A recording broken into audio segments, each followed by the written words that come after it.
పాల్గొంటున్న వివిధ రాజకీయ నాయకులకి, విశ్లేషకులకి, 99 టీవీ ప్రేక్షకులందరికీ నా నమస్కారం. బ్రహ్మనాయుడు గారు, ఈరోజు వైఎస్ఆర్సీపీలో ఏదైతే టూగా ఉన్న వ్యక్తి విజయసాయి రెడ్డి గారు వచ్చి ఏదైతే ఈ లిక్కర్ గురించి ఉన్న వాస్తవాలన్నీ చెప్పడం జరిగింది. లిక్కర్లో ఏ విధంగా ఎవరెవరు పాల్గొన్నారు, ఎక్కడెక్కడ కలిసింది, హైదరాబాద్ లో ఒకసారి, అదే విధంగా విజయవాడలో ఒకసారి ఎవరెవరు కలిసింది, వాళ్ళ పేర్లతో ఎంపీ మిథున్ రెడ్డి, సత్యప్రసాద్, వాసుదేవను, అదే విధంగా శ్రీధర్ రెడ్డి, సజ్జల శ్రీధర్ రెడ్డి, కెసిరెడ్డి, ఇలా దాదాపు 33 వాళ్ళు ఎవరు కలిసిన పేర్లన్నీ చెప్పారు.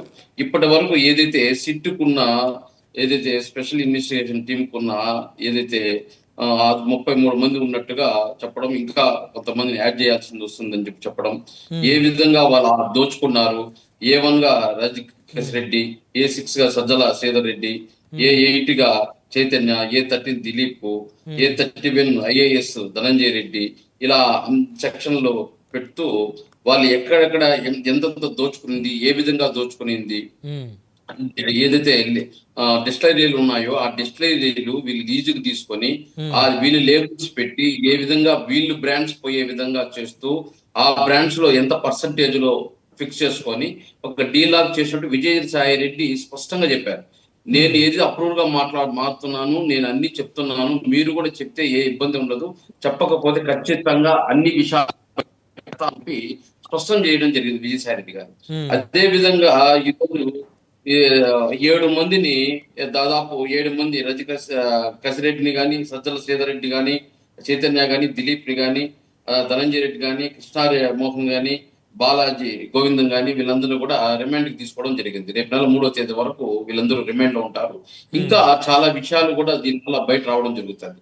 దాదాపు ఒక నెలకి 50 కోట్లు 60 కోట్లు అని చెప్పేసి 3,500 కోట్లు ఏదో అవినీతి జరిగినట్టు చెప్తున్నారు. 3,500 కోట్లు కాదు, ఇది వీళ్ళందరినీ విచారిస్తే ఇది ఎక్కడి వరకు పోతుందో దాదాపు 1,00,000 కోట్ల వరకు 650 షాపుల ద్వారా, 650 షాపులు, దాదాపు 3,650 షాపుల ద్వారా దాదాపు 1,00,000 కోట్ల టర్నోవర్ వితౌట్ ఈసీఎస్ సిస్టమ్ గానీ ఓన్లీ క్యాష్ ట్రాన్సాక్షన్ తోనే జరిగింది, ఎక్కడ గానీ బ్యాంక్ ఆపరేషన్ లేకుండా.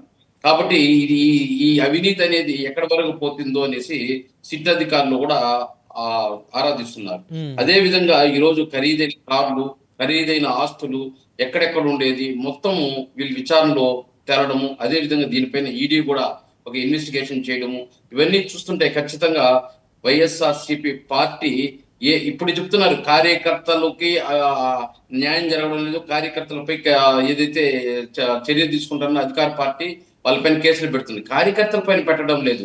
ఎవరైతే అవినీతి చేశారో, ఎవరైతే అక్రమాలు చేశారో, ఎవరైతే అన్పార్లమెంటరీ భాష వాడి ఆ రోజు చంద్రబాబు నాయుడు గారిని, లోకేష్ గారిని, పవన్ కళ్యాణ్ ని ఏ విధంగా అన్పార్లమెంటరీ భాష వాడుతూ వాళ్ళని ఏ విధంగా దిగజార్చి మాట్లాడాడో వాళ్ళపైన చర్యలు తీసుకుంటున్నారే కానీ జెండా మోసిన కార్యకర్త లేకపోతే వైఎస్ఆర్సీపీ పార్టీలో ఏదైతే అన్యాయమైన కార్యకర్తల పైన ఈ రోజు ఎన్డీఏ కూటమి ఎక్కడ కానీ చర్యలు తీసుకోవడం లేదు. ఆ రోజు అన్పార్లమెంట్ వాడి వాళ్ళు దిగజార్చి మాట్లాడిన వాళ్ళని మాత్రమే తీసుకుంటున్నారు. డౌట్ వేణుగోపాల్ గారు, అప్పట్లో మీరు కూడా వైఎస్ఆర్ కాంగ్రెస్ పార్టీలో ఉన్నారు, మరి ఎప్పుడు కూడా అలా మాట్లాడొద్దు, ఇది కరెక్ట్ కాదు, మీ భవిష్యత్తుకు కూడా మంచిది కాదు అనేటువంటి చర్చలు పార్టీ మీటింగ్స్లో, అంతర్గత మీటింగ్స్లో ఎక్కడ ఎప్పుడు జరిగిన పరిస్థితి లేవా? ఇప్పుడు కోడలు నాని ఎవరైనా మాట్లాడమన్నారా? అదే విధంగా ఏదైతే పేర్లు నాని మాట్లాడడం కానీ, శ్రీరెడ్డి మాట్లాడడం కానీ, అదే బోరుగడ్డ అనిల్ మాట్లాడడం కానీ, అదే విధంగా ప్రతి ఒక్కరు ఏది పర్సనల్ గా కూడా అటాక్ చేసి మాట్లాడడం, ఆ రోజు కూడా మేము డిబేట్ లోకి వచ్చాం, మీతో కూడా అన్ని డిబేట్ లో మేము పాల్గొంటున్నాం.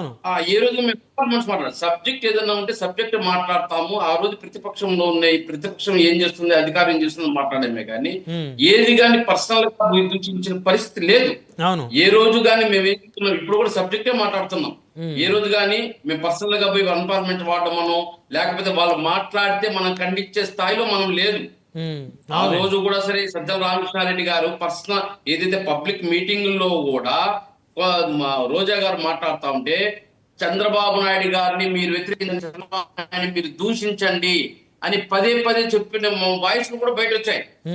ఏ విధంగా ఆ రోజు బ్యాక్ ఉండి వాళ్ళ చేత మాట్లాడించారో ఈరోజు అదే విధంగా తెలుగుదేశం పార్టీ ఏ, ఆ, అతను తెలుగుదేశం పార్టీ నుంచి ఎమ్మెల్యేగా ఉండి వైఎస్ఆర్సీపీ పార్టీలో డైరెక్ట్ గా పనిచేస్తూ ఆ రోజు చంద్రబాబు నాయుడు గారు ఆయన ఫ్యామిలీ గురించి ఏ విధంగా మాట్లాడినాడు, వాటికంతా ఈ రోజు అనుభవించాలి తప్పదు. ఉమ్, ఆ రోజు మాట్లాడిన మాటలకి ఈ రోజు అనిపించాలి. అది ఎవరైనా సరే, ఏ పార్టీ, ఏ రాజకీయ పార్టీ అయినా కూడా పర్సనల్ అటాక్, ఫ్యామిలీ, ఇంట్లో లేడీస్ గురించి, పిల్లల గురించి కానీ మాట్లాడకూడదని ఒక్కసారైనా ఆ రోజు అధికారంలో ఉన్న వాళ్ళు ఖండించుని ఉంటే ఈ రోజు ఈ స్థాయికి వచ్చుండదు. మళ్ళీ ఈ రోజు ఏదో కార్యకర్తలకు అన్యాయం జరిగిపోయింది, కార్యకర్తలు నడీదిలో ఉన్నారు, కార్యకర్తలు 2.0లో మేము ఆదుకుంటాము, వాళ్ళకి అంటే 1.0లో ఆదుకోలేదనేగా. ఎందుకు వెళ్ళిపోయినారు సార్? 1.0 ఫెయిల్ అయినట్టేగా జగన్మోహన్ రెడ్డి గారి లెక్కలో. 2.0లో మేము ఆదుకుంటామంటే 1.0 వారు ఫెయిల్ అయినట్టే మరి. అంతే 100%. ఈ రోజు 11 సీట్లు రావడానికి ఏమి, ఆ రోజు ఏదైతే ఒక ప్రతి జనవరి వస్తే మేము రచ్చబండ కార్యక్రమం చేస్తా అన్నారు. ఏ 5 సంవత్సరాలు ఎప్పుడైనా రచ్చబండ కార్యక్రమం చేశారా? ఎంప్లాయీస్ తో కూర్చొని మీకు ఏదైతే వాళ్ళ ఎంప్లాయీస్ డిమాండ్స్ ఉన్నాయో మేము తీరుస్తామన్నారు. ఏ రోజైనా జగన్మోహన్ రెడ్డి, సజ్జల రామకృష్ణ వాళ్ళు రిక్వెస్ట్ చేశారు ఉద్యోగస్తులు, ఒకసారి మమ్మల్ని జగన్మోహన్ రెడ్డితో కల్పించండి, మేము మా బాధలు ఆయన చెప్పుకుంటామంటే లేదు నేనే మాట్లాడతాను, నేనే సీఎం అని చెప్పేసి ఏ రోజు జగన్మోహన్ రెడ్డి కల్పించలేదు.